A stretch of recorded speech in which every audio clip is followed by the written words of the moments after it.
ụmụnne m oo. Chai, ahụ ya kpọgbuolenụ m oo, ahụ ya asọgbuole m oo, ahụ ya asọgbuolenụ m oo. O nwekwara ihe mmadụ na-aga ahụ fo, o nwekwara ihe m na-aga anụ fo. Ụmụnne m, kemgbe m jiri mewe program kemgbe m ji mewe program a ụmụnne m oo. Chai, Chineke bi n'eluigwe nanụkwaghị ụra gbapụkwa m ya. Kamara m igbo gọnụ ụmụnne m, anụ m otu nwanne nwoke akpọ m na fon sị m nwanyị mba nọ m za ya sị m na ahụ ya asọgbuole ya sị m na ọnụ m esugbuole na akparịala ya na awụọla ya n'ala na apịtọla ya na-emetọla ya. Chai, na nwanyị mba nọ ya sị m na ahụye asọgbuole ahụyi na ahụyi na-asọ ya na nwunye ya mụrụ ya lụrụ lụgba ihu na ọ napụla ya ụra abalị n'anya metọọ echiche ya tiga na-echeta akpọ na ya echeta ya ya echeta ya sị na wa. Chai, ya gara ihu sị m na ya kpatara ego na ya eji ịwaye ya ịwaili ya wayere okpoo ya na ya eji okpoo na akpa ya ya akpa ọzọ ya na ya bidara age of 20 tụtụwa ego kpawa ego na enwebeghị ihe tiri aka ya ha hapụ ego ọfụma na Chineke nna gọziri ya. Nsị nna m from onye ebe ewu ndị Anambra ote Chineke na-esha gozi ọnụ na ego na-eruwere n'isi gaa straight to the point na ma wụrụ maka ego ha bụwawa kwue ya sị nwanyị mba nọ m za ya sị eji gboo ya na-eji ya bara ọba ya eji ego ya ọfụma chọwa ịlụ nwaanyị hụ nwaanyị mara mma nwa ma a very young girl mara mma na nwanyị mba na akwa m so nwaanyị mara mma ya na-anụ ka m na-akpọ nwaanyị mara mma na ọgwụ mmemme na ihe ya lụrụ na ọ mụdanụ mmemme na nwunye na ọ weta echarị ala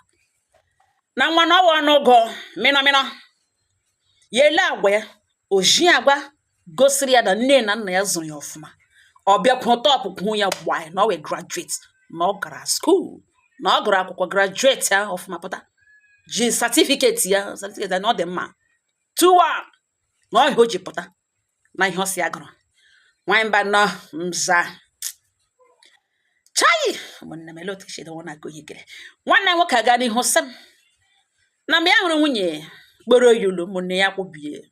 onye ọbụla na-eti na hụkwara nwoke abịa elege nwunye ya elege na nwoke na maka very young and beautiful, very young and beautiful na gị wụrụ nwoke ibe gị toro ntị ala bụ ịhụ nwaanyị mara mma maga tọọ ntị na ọgwụkwa nnaanị ṅụhụ gị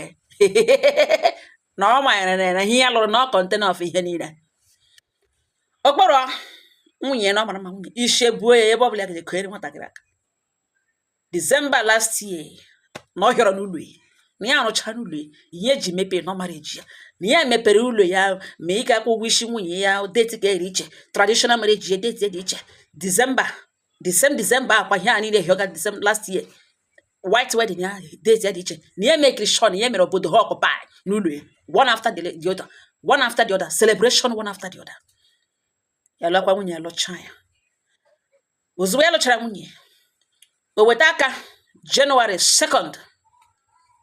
ya na one day nwunye gị ikpoghi na akwa n'ebe nwunye ya ebege gbatịa ya jụọ eso gịnị meghi ya kwa ọ gwawa ya cosmate ya na the boy no more than a brother na the boy no more than a brother na this boy mere ya amụta akwụkwọ na ọ na-akụziri ya ihe na ọ na-awụ time enyi ya nwaanyị kpọọ ya na phone si ya chere na time o ji akụziri ihe n'oru ole na ọkwa n'ego ole ka enye gị kwene ya ọkwa just peanuts ka ya na-akwụ ya na this boy na-akụzi na ihe ya mata na the boy akụziri ya ebewe ya kpotia ya jụọ esi ọ gịnị mekwere na onye ọsị na ya just nweta information na the boy na ọ nwụọna na motor accident ya ebe gbatịa onwe kpotia ya sị chai ya ebe ya sị chai na onye ka obe ga-akwụnye ụta na o hepụkwara ya sị na o hepụrụ ya nọ naanị this young man mere ya mata na nwoke actually na-enwe self control no this guy mere ya dị ya ụta na iru nwoke nso ekwesịghị ịtọ ya ụjọ na all her life ụmụ nwoke niile na ya mara na ụmụ nwoke na onye ọbụla chọchara nonsense ọ dị iche ịdị na ya mana ọ naanị this young man ka ya abụọ ga-akụziri ihe straight 3 hours no physical contact no ga-emeta ya aka ihe oge aftawo ka ya mụta ihe ahụ ọ na-akụziri ya mụtakwanụ ya ọ kụziere ya mụtakwanụ ya ebe nwanyị mba nọ mza ya enyekwuru ya aka bewesị chai na ọ kwatara maka this young guy na ya na ekretikwa impact ya before now nwunye banye n'ime ụlọ gushi ụzọ nọ n'ebe kpegburiwe onwe Yes, no, you. No one, oh, that day, Bruga. I hope we don't you for some days. Why am I not? That same January, when you had the lime. Now he and Yabo make over in December. What ya charge January result up. That the same January, cosmate ya one. The same January towards 15th or thereabout, middle January ka ogwa kwara ya na ahụ mege ka good luck we lot with good results na ọdịla ime e celebrate ya ụmụnne m oruo wele March afọ ime omena afọ ọnwole na mgbakọwakwa oruole March nwunye agwawa ya na ihe nidiri 10 million naira ya jụọ esele ihe ojikwa 10 million naira eme na ego kpọrọ ha awụghị ego ha ga-squeeze just otu ihu nye na ya wee successful businessman na ya na like ego ọbụla na-apụ ego a na-ewepụ n'ụdị ahụ wụrụ fọ enwe ha na-eti enwe ha na-akpọ investment enidere n'ole ihe o ji dị money eme ma ọ gaghị awọ nwunye ya nwee problem of 10 million ya gaghị ama problem ọwụ na ajọ ọsịsị enyegodi ya na enyegodi ya na ọgwa ihe o ji dị money eme nwunye egbe ikpere n'ala si ya biko na ya nyewenwe na ya biko nye na onye this money na ịgwawa ihe o ji ego ahụ eme na ya nwere ike ịgwa eleta mana ọwụghị ugbu a na ya biko nye ya si nwunye ya si nwe ya na like egwu mmiri na ahụ okpurukpu asị anya na ogene ka ọ na-akọ ya gwa ihe o ji 10 million naira eme na ọwụ na dị money anọ mana ya chọrọ ịma ihe o ji ya eme nwunye ya bewere we gbuo ikpere na la jide na kwụsị ya biko na ya nye dị money na ya biko ya jụwa nwunye ese nwere onye o ji ụgwọ before ya bịa lụọ nwunye esi mba na enwere onye o mebiri ihe onye ahụ si ya ga-akwụ ụgwọ nwunye esi mba na enwe ihe dị ụtọ na ya biko nye this money ya sị mgbe ọ dị ready ka enye dị money na ọ ga-agwa ihe ego gaga ya sị ya ga-enye na nwunye ka ya dị sure na ego ahụ gaga rightly ka ya dị sure na ego ahụ baga na ọ wọtụrụ ihe ebe ahụ na-aga wọtụrụ that 10 million na maka ego na-akpa ahazi na ọnwa ego ma ji eji ego ahụ bido life na iji ọsọtụpịa like that na ọ si enye 10 million ya 10 million no ya wezokwu eji ego mana orube ka ụdị ahụ na ihe eji ego dị genuine na ndị kpatara n'ụzọ dị agha bụ ndị na-atụfu ya dị awụghị yahoo boy yahoo ya mega yahoo na ihe ahụ ga na ọhụụ ezigbo legit business every cover matters nwunye elekiri ya banye n'ime ụlọ nọrọ ọdụ dowe aka n'agba ya chege so ga wụrụ na enwe onye oji ụgwọ na enwerịrị onye oji ụgwọ na okwu na ka ya marakpa onye ahụ ọnwa ihe a ga-eme ka ya mara kọndishọn ojiji dị ụgwọ ma kwesịkwara iji ụgwọ ka wuo onye ahụ chọrọ iri ya ọrụ ọ gị na ọ zụrụ ihe ọ chọrọ ịhapụ kọntrị ọ chọrọ ihe elope na 10 million ọ dịrị enough iji make we move na ihe o ji 10 million naira eme ihe niile ya jụrụ korokoto mwe ya bịa hụ n'abalị one night ya na ya abụọ na oribo ga-emeghe kọl ya sị ka ya nọtụ nta sị ka ya ga jụọ eso gịnị ka o ji were kọlụ ebe ya na ya abụọ na were fon apụ rutezie ahụ na nwanne ya nwoke ka ya na ya kwuke ya na-anụ ngwa gaga nwanne ya nwoke ọ dekwara n'azụ na-agwa nwanne ya nkwesị ya biko na ihe dị ala na ihe dị ala send the money na ihe biko na one way or the other ya ga-anapụta the money ya akụjara gwa ya sị na ọ shịrị ashị na ọwa ashị ka ọ na-atụ na nwanne ya nwoke re ala ahụ nye ego were gboo mkpa ahụ ya na-amaghị isi na ya nwa ga-enye that money na ihe ahụ kwuru na ọ shịrị ashị ihe ahụ sị na one way or the other ya ga-anata die na ọ ashị ka ọ shịrị na ya ji the money ya eji ego ya wepụ ego a na ego ya nwere n'onwe ọ gadị ka enwere ego ya wepụrụ mana ọ gwa ya ihe the money ka na onwe obere ego ka ọ na-akpa ọgbanyọ fon tọnụ anya mmiri na-akwụbichie n'anya kpekpe na ihe na nwunye nọ n'elu ya na-abatụrụ ya receive a call from a young man ya na amaghị onye kpọọ ya na phone si ya sir the number akpọ ya si ya sir yes who is this kpọọ aha ya kpọọ aha ya na ya cosmeti nwunye one of the boys nwunye ya mebiri liar with awful addiction. Yes, awful addiction how? Ya ghọta ọkwa ya n'obi kpum na 10 million na nwunye ya na ga-enwe to do with this number na ya so okay na onye achịrị ka ya park ya ọfụma ya na ya nyaga moto you pull over the road menyo engine ọkụ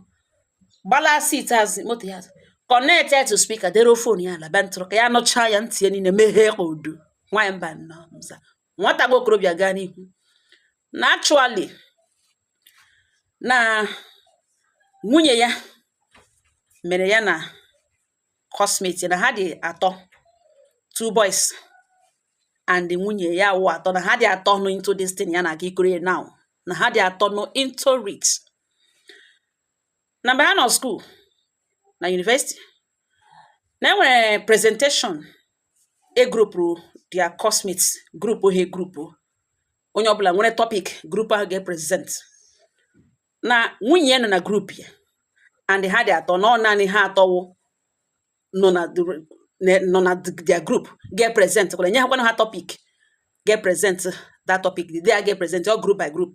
3 a na-eme ihe nyere ha 10 minutes to present that day ọ wote lecturer shiri chi ekuziri ha ke that day and ọ ga-eji emere test nye ha topic onye ọbụla ga-agụrụ gị na ha atọ nọ na the same group the team na ọ ya nwakwana personally lead the group ya the other young man unfortunately na ọ nwụrụ na January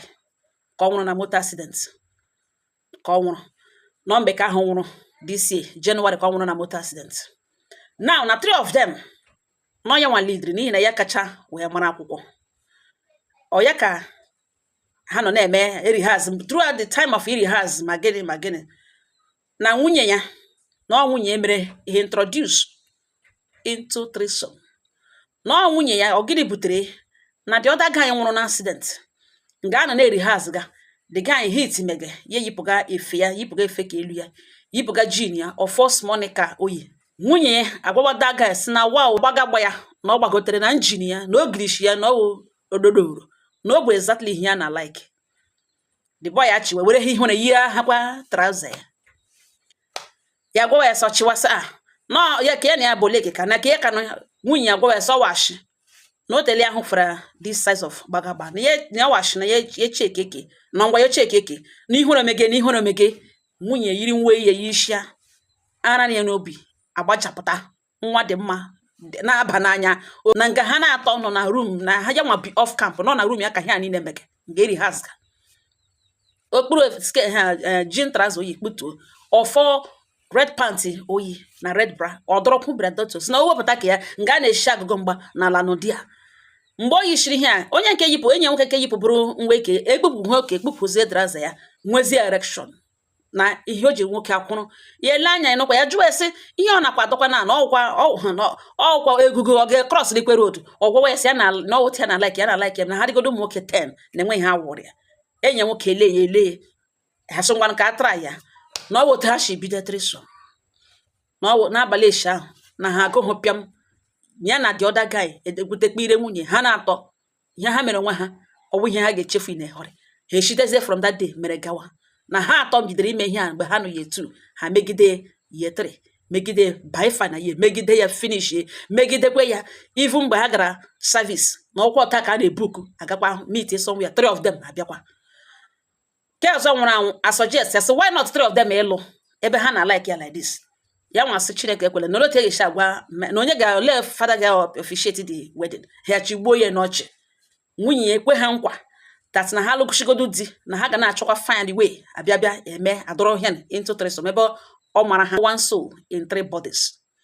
na ha keep it na ha ga-eme enjoyment a mete ya aka even onye lụgodo di opportunity ọbụla ahụrụ abịaserekwe emerekwe na ọ bụ ihe aka o mere introduce na ha metere ya aka 3 of them ka nwụrụ anwụ enweghị enyi nwaanyị n'otu ugbo ya nọ ya enweghị enyi nwaanyị na ihe a na-adọ ya ọwụ time eji ebuku ha lee na 3 of them na nwunye na ọ dị very active na ọ ya nwetiri ya mahụ ihe dị ụta before nne na nna send to mahadum ihudere ihe ya hụbeghị mebekwere na ọ nwunye mere introduce na ọ kwadote ha shiri bịa dizie used to 3 of them each other ha bịa dị used to onwe ha before ofu abịa nwụọ early this year January ya jụọ ya so ole mgbe ha hụkwara ha meeting last ya sị mgbe ha meeting last wụ a week before his white wedding na ha bịara ya white wedding na a week before his white wedding ka ha meeting dọrọ nke ikpeazụ ha dọrọ before ọ ga-agbara akwụkwọ ya sịrị ili ya sị oke ọ ya ka ọ gwara so lekwere ihe wụ ihe o kwere ekpo ya ugbu ene ọ gwara sị ihe kwere ekpo ya wụ na ya achọzi ihe nọ na this country na ebe one of them nwoke anwụọna na ya enweghị regret n'ime onwe ya and anụ ahụ ya ka na akpọ the lady oku mana ọ lụọla di na ihe a kpọrọ ya wụ na ọ chọọ wee chọrọ ya 10 million naira ka ya were move ya nwere contact hapụ country ka ya pụọ ga chọọ ihe eji ndụ ya eme na ya gaghị nọrọ ebe a na-amịarị n'ahụ nwaanyị lụrụla di na ihe ya kwakpo gị mana ọ blọk ole ihe eji kpọwa ya wee obiko nyere ya aka na o nyere ya aka na all that lady mere introduce na ihe n'ugbo ya na-eme ihe n'ugbo ejie n'ala ya believes na enwere ihe ofu ya try ya inwe one girlfriend mana ya na-abụ nụrụ n'elu bed ya na-eme imagine na ha zuru atọ na onye gị ya nsogbu na ya kọsarala somebody as onye ahụ asị ya na ọ dịla possessed na ọ possess ya into group kwakịrịkwa na ya try ya inwe enyi nwaanyị otu na ọwa ọkụga na ya hụta gị ọ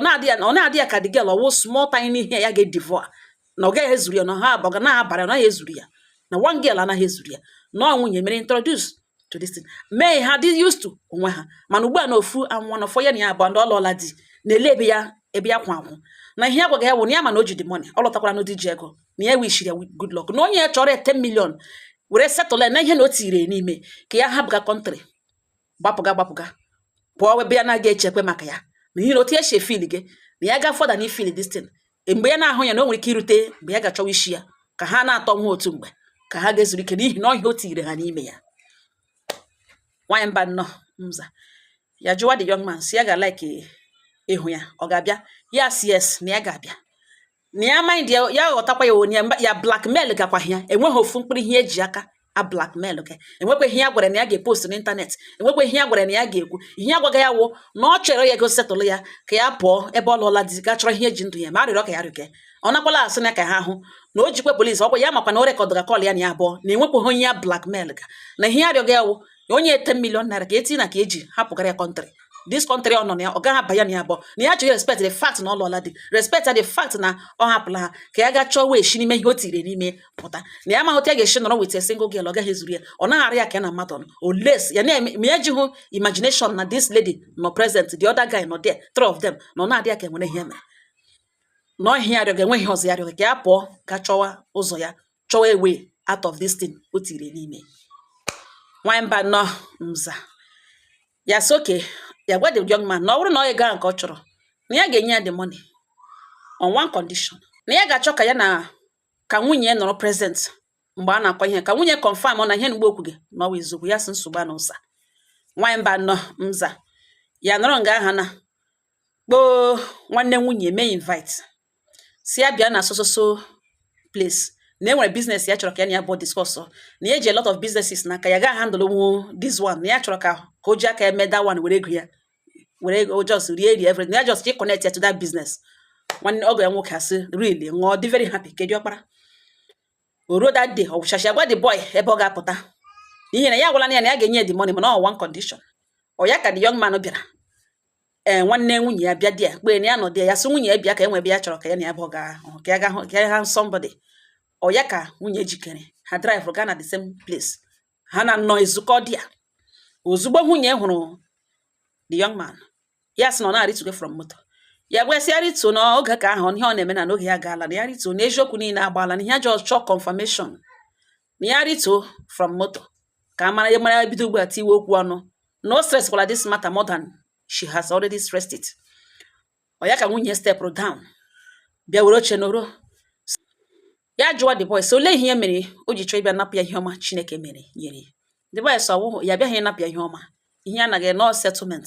na ihe anaghị nọ ihe ya ma na o ji ka onye ọbụla gawara onwe ya sị the young man na ọ mara ihe ahụ kọrọ ya na phone na o kwugharịa ihe na ihe nnọọ nwunye kelekwana nwanne nwunye ha ọ gwara na phone ihe ahụ kpọrọ na phone na-agwaghị na o kwugodo ya ba the young man repeat onwe ọgọ ya nwoke igwere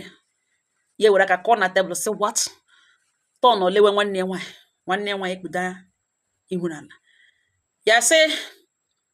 ọgọ ya nwoke na ihe eji kpọọ ewu ka agwọ otu onye hụrụ na-awụkarị eke okwu na dị agwọ buru ibu o nwere ike isi dị agwọ na ọwa eke enwe onye ga-doubt ya because naanị ya hụrụ dị agwọ ọhịa ejiri kpọọ ya na onye nnọọkwa na nwunye n'ọkwa ya natara ya mmanya n'ihi na nne ya na nna ha anụzi na ọ ya nwa onye natara ya mmanya ya nwa onye no present na ọ ya nwa handụrụ nwanne ya over traditionally and n'ime ụlọ ụka ha gbara akwụkwọ na ọ ya nwa kwenyere nwanne aka kpaa ya n'aka na o lekwe ihe akụga ngalugbo ene now ndụ ọjọọ a na-ebi na university na ya dị aware no problem ebe ya na ya gara ụlọ ọgwụ o bughị ọrịa nje onweghị any threat na ọ dịrị enough genotype ya ọ dịrị enough ọ nwaanyị ya likere na o jibe karata gosi na ya agaghị na ya agaghị ama na ya agaghị edinwu mana this particular one na ebe ya dị concern wụ na this young man say that na last ihe atọ mere kwakịrịkwa na ọwụ a week to the day ya na ya abụọ gara aga gbaa akwụkwọ n'ụlọ ụka a week to the day ha gara gba akwụkwọ n'ụlọ ụka. Ihe ọ pụtara wụ na ọ na-edina throughout the time, ha na-emere nwe ihe throughout the time ya na ya abụọ na-ayị na ha na-emere nwekwa ihe ha mgbe ya bịara bịa mee ihe ishie ụgwọ ishie bịa hụ ụmụnna kwụ ụgwọ ishie 1 week later ka ha gbara akwụkwọ traditionally na ọkwa the same 1 week later kwa ka ha gbara akwụkwọ n'ụlọ ụka. Ihe ọ pụtara wụ na ya alụọla nwanne ya nwaanyị before ụmụ okorobịa abụọ adade ha emere nwe ihe ha dị mbụ ya mere nwe, meaning that nwanne ya nwaanyị fully into it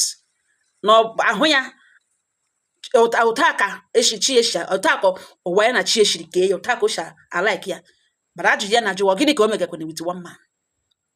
na ebe ya kwụọla ụgwọ ishie traditionally lawyer kpọrọ ụmụnna mee ihe gbaa mee traditional marriage before ụmụ okorobịa abụọ arịgoro ya elu. Ugbu a na ọrịa ime nna ahịa unu mere unu okpukpu nna bụ enyi ha si enwe okpu nna bụ enyi ha kpụ na nwunye ya anaghị alike ka drọpụta n'ala na ọ na-ache ihe niile ka mmiri chee echecha ma mgbe ụfọdụ ya ṅụọ ya ṅụọ mana ke ikpeazụ ha mere na-enwe ihe dịka okpu nna bụ enyi na ya na enyi nwoke ha nyochara ihe niile kparakọta ma onye ọbụla dị oke before rute January 2nd enyi nwoke nwụọ na moto accident na ọwụ ụjọ ọnwa enyi nwoke ahụ dị aka trọma tire ken ya onwe ya nwaanyị alụọla di ya ma ya dịzi ka ya na word alone na ọhịa ejichi hapụ kọntrị ya jụọ oge nwoke sọ na ihe the young man kwuru ya sị na ele ihe okwu kwanwa ya nọ ka nwanne ya nwaanyị si ere ala sendere the money na emecha ka ọ nata dị ego one way or the other ọ ya nwa ka ga-anata dị 10 million naira bịa nye nwa okorobịa na ugbo ene ya were ga-eme gịnị chọrọ ihe o ji ndụ ya eme na nna ya sị na ya nọ na ihe o kwuru ihe n'ebe ahụ na ọ ga-enwe ndidi na ọga ya gbawa oge nwoke ya sị ya na ya biko mitie ụmụnna ya ka ha nwee ike kwụghachi ihe ya kwụrụ na isi nwunye ha n'isi nwa ha nwaanyị si return ọrụ kọbọ agaghị afọ si return everything na a ga-ereturn charucharu agba ma ọ bụrụ ma ọ wụghị ya na this matter a ga-akpa ya n'obodo kpa ya everywhere kpa ya n'isiokwu kpa ya ebe niile kpa ya na nkonko kpa ya na uhie na a ga-akpa ya even na redio ha ga-ediscuss ebe a Facebook ọ ga-agba ya ebe niile na ihe bịara lụrụ nwaanyị na ihe awụ ihe ahụ ya hụrụ this one ya agaghị ịba ịga nwaanyị ka ya kwụkwụrụ ụgwọ isi kwụchi ụgwọ isi ụmụ okorobịa abụọ arịa ya olu otu mgbe triso elo na ya biko return ihe ya kwụrụ na isi nwanne ya ka ahụ n'ọnwa na nwokoro nna ya zi gwa the young man si na o nwee ndidi ka ya divorce ya taa na divorce ya ka ọ dị ahakwara ya available ka ha nwee ike chọọ ha another young man menwekwa etu ha na-eshi emere nwunye na ka ọ sị na ọ lụla nwaanyị ka ọzọ anwụọ na ọ nọzi na word of his own no na o kwesịghị ịwụ otu ahụ na ya na-ereliziri ya na ọ ga-enwe ka jụọ sie biko na nwunye na ọ dịkwa n'ime na why not ichere elepụta ya n'afọ ime ya gwa ya si ya enweghị ike ime ihe dị otu ahụ na otu a nwaanyị nọ na 1 naira ya ga-eti gị na ọ ga-amụcha nwa ya ọ mụcha nwa ya ma ọ na ọ chọrọ ịmụ ya ya amụcha ya